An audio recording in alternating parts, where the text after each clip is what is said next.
playing around with the VariCam 35, which is a Super 35mm 4K camera from Panasonic. One of the things that Panasonic made a big deal about was how much time they spent talking to DPs to develop this camera. So it has a global shutter, 14 stops dynamic range, and then the absence of gamma shift. But one thing we noticed just cranking it up, it's pretty clean, even cranked all the way up to 12,800. So one of the things we did to just kind of look at the dynamic range of the camera was just put it in a really contrasty situation, starting out with natural light, high highlights, lower shadows, just to kind of push the dynamic range. So also low light test, threw in some 200-watt jokers, the Joker bugs, which are on loan as well from K5600.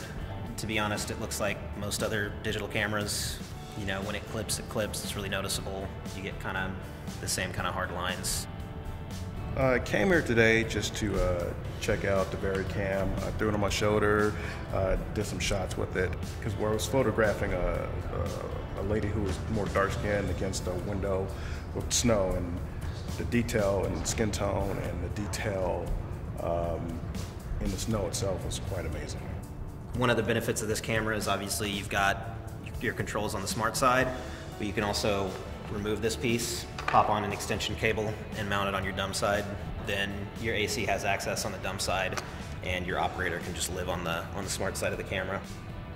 I was just doing some Steadicam work, and I had the entire unit on the Steadicam still on here.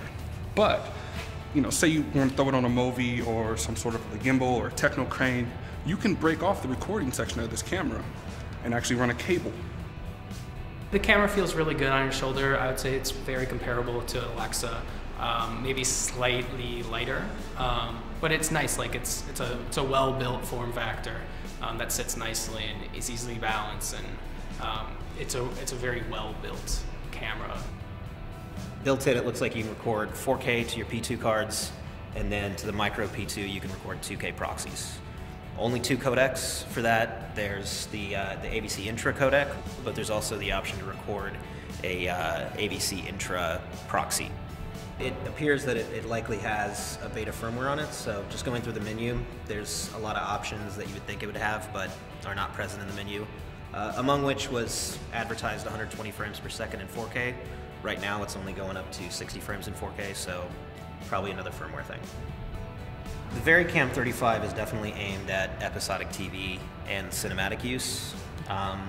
It looks like it's a little bit more at home with episodic TV or even ENG use.